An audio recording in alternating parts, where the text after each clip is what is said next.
The Atlas 6, Parisa. Following Dalton Ellery's path was not a particularly trying task. The building was mildly sentient, possessing enough layers of enchantment that it had basic, primordial sense of thought, and so it was a simple enough effort to identify the motion of his footsteps along the vertebrae of its corridors. Parisa stepped daintily in its trajectory, hardly breaking a sweat. To her relief, he was still handsome upon second glance. It wasn't a face he had put on for them at the meeting, typically masking charms of any kind were too strenuous to hold at unnecessary moments like this one. She felt, though, the little catch of an unseen mechanism when he spotted her, his defenses flying up. "You don't seem like the power-seeking type," Parisa ventured, deciding to guess aloud what sort of man Dalton Ellery was. The assertion was so accurate as to be unremarkable. He had a studious look to him, and a solemnity that didn't lend itself to the hypermale braggadocio of politicians and businessmen. Her more pressing estimation, the more reckless guess had been that candor might alternatively unnerve or embolden him. Either way would be enough to secure herself a place in his thoughts, in which case it would be like leaving the door open a crack behind her. She would more easily find her way back to his thoughts if she had been inside his head to begin with. "Miss Kamali," said Dalton, his tone evenly measured despite his initial surprise, "I cannot imagine I seem like much at all, given the inconsequence of our meeting." That was insufficiently informative, to say the least. Neither unnerved nor emboldened, but merely factual. She tried again, attempting, "I wouldn't describe anything that just happened as inconsequential." "No?" he shrugged, inclining his head to dismiss himself. "Well, perhaps you're right, if you'll excuse me." "That wouldn't do, Dalton," she said, and he glanced at her, giving her a look of intensely restrained politeness. "Surely it's reasonable that I still have questions despite your illuminating presentation." "Questions about?" "Everything. The society, among other things." "Well, Miss Kamali, I'm afraid I can't give you answers beyond the ones I have already provided." If Parisa hadn't already been aware how little men cared for evidence of female frustration, she might have grimaced. His indifference was deeply unhelpful. "You," she attempted, venturing a more effective topic, "you chose to do this once yourself, did you not?" "Yes," Dalton said, with an unspoken obviously. "You chose this after one meeting," she prompted, tapped by Atlas Blakely. "Sat in a room with strangers just as we were, and you simply agreed, no questions asked." Finally a hitch of hesitation. "Yes, it is, as I'm sure you know, a compelling offer. But then," she pointed out, "you chose to stay beyond your initiation period." His brow twitched, another promising sign. "Does that surprise you?" "Of course," she said, relieved to see how he was finally taking a more active role in the conversation. "Your pitch to us is that room was about power, wasn't it? Returning to the world after initiation to take advantage of the resources allotted to the Society's members," she clarified. "And yet, given the opportunity to do so, you chose to remain here as a cleric, essentially some intermediary between the Alexandrian divine and their chosen flock." "Someone once told me I don't seem like the power-seeking type," Dalton said. She smiled. He didn't know it yet, but she had found her footing. "Well, I suppose I have little reason not to join," Parisa replied with a shrug. Nothing, after all, was keeping her, only that I'm not particularly enamored with teamwork. "You will be glad to have a team," Dalton assured her. "The specialities are chosen to complement each other in part.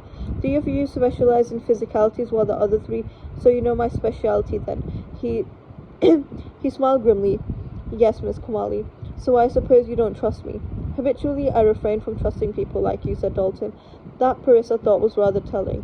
"I imagine you suspect me of using you, then," she said.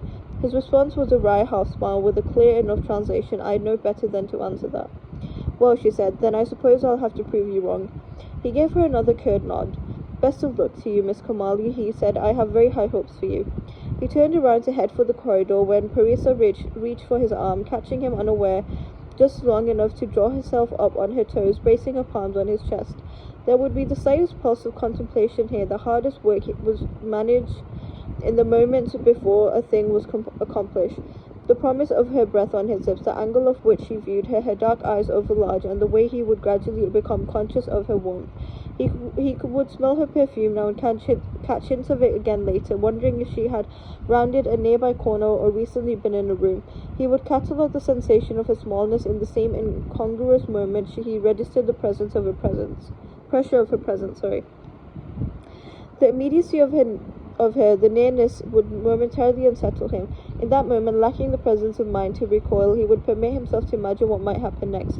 The kiss itself was so fragile and briefly it hardly mattered. She would learn only the smell of his cologne, the feeling of his mouth. The most important details of a kiss were usually the cataloguing of a single fact: is the kiss returned? But this kiss, of course, was far too fleeting to be informative. Better he did not return it, in fact, as no man would allow a woman access to the more worthy corners of his mind if he kissed her too readily to start with.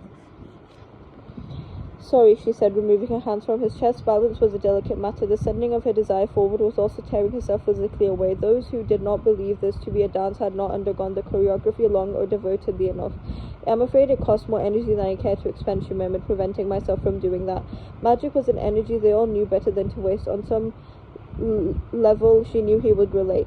Miss Komali, the first words after kissing her, would forever taste like her, and she doubted he'd escape an opportunity to say her name again. Perhaps he understood. Oh, I'm sure I do, she said, but I suppose I quite enjoy an opportunity for misunderstanding. She smiled up at him, and he slowly detached himself from her. Your efforts, he said, would be better spent convincing your initiation class of your value. I have no direct impact on the decision as to whether or not you'll be chosen for initiation. I'm very good at what I do. I'm not concerned with their opinions. Perhaps you should be. I don't make a habit of doing things I should. So it appears. He flicked another glance at her, and this time, to her immense satisfaction, she saw it. The opening of a door. If I believed you capable of sincerity, I would recommend you to turn and run, he said. Unfortunately, I think you have every weapon necessary to win this game. So it is a game, then finally, something she could see. It's a game, he confirmed, but I'm afraid you miscalculated. I am not a useful piece. She did not, as a rule, miscalculate. Better than he wondered, though. Perhaps I'll simply have you for fun then, she said, but as she did not make a habit of being the one left behind, she took the first steps in retreat. Are the transportation portals that way? She asked him deliberately, pointing in the wrong direction. The moment his mind would take to replace the incorrect information with the accuracy would be enough to catch the shadow of something, and she was right. Observing a flicker of something heavily suppressed that way, Dalton said, just around the corner. Whatever lurked in his mind was not a complete thought. It was a rush of things unidentifiable only by how carnal they were. Desire, for example. She had kissed him and he was wanting. But there was something else too, and it wasn't interwoven with the rest the way it sometimes was. Lust was a colour, but fear was a sensation. Clammy hands or a cold sweat were obvious markers, but more often it was some sort of multi-sensory incongruity, like seeing sun and smelling smoke, or feeling silk and tasting bile, sounds that rose out of unseen darkness. Dalton Ellery was definitely afraid of something. Tragically, that something wasn't her. Thank you, Purser, said, rather meaning it, and proceeded down the corridor to find that there was an additional person waiting in the vestibule. He, she thought, was interesting. There was something very coiled up about him, something rearing to strike, but the best part about snakes was how little they could be bothered to do so unless someone was blocking the sun. Besides, call it merciless westernization, but she liked British accents. Tristan, isn't it? She said, watching him look up from a rather murky swamp of thoughts. Are you headed to London? Yes, he was half listening, half thinking, though his thoughts were mostly unidentifiable. On the one hand, they took very linear paths, like a map of Manhattan, but they also seemed to reach destinations that would require more effort than Parissa had energy to follow at that moment. And you? London as well, she said, and he blinked with surprise, refocusing on her. He was recalling her academic origin of École Magique de Paris and her personal origin of Tehran, basic introductory details distributed by Atlas. Good, so he'd been paying attention. But I thought, can you see through all illusions, she asked him, or is it just the bad ones? Tristan hesitated for a moment, and then his mouth twisted. He had an angry mouth, or at least a mouth accustomed to camouflaging anger. You're one of those, he said. If you're not busy We should have a drink, she replied. He was instantly suspicious. Why? Well, there's no point in me going back to Paris, and besides, I need to entertain myself for what remains of the evening. You think I'll entertain you? She allowed a deliberate flick of her eyes, following the shape of him. I certainly think I'd like to see you try, she said, and anyway, if we're going to do this, we ought to start making friends. Friends? He practically licked his lips with the word. I like to know my friends intimately, she assured him. I'm engaged. True, but immaterial. How wonderful for you. I'm sure she's a lovely girl. She isn't actually. Even better, Parissa said. Neither am I. Tristan caught her sidelong glance. What kept you so long after the meeting? She considered what to tell him, weighing her options. This wasn't the same calculation that Dalton Ellery had been. Of course, this was purely recreational. Dalton was more of a professional concern, though it was tinged with a bit of genuine craving. Dalton was chess, Tristan was sport. Importantly, though, both were games. I'll tell you over breakfast, Parissa suggested. Tristan sighed aloud, addressing his resignation to empty air, and then turned back to her. I have to do a few things first, he said. Break things off with Ethan, quit my job, punch my best friend in the jaw. That all sounds like responsible behavior that can wait until morning, advised Parissa, stepping through the portal's opening doors and beckoning him after her. Be sure to schedule in the part where I tell you my theories about what we're not being told, presumably between the broken engagement and the probably well-deserved assault. He obligingly stepped into the portal after her. You have theories?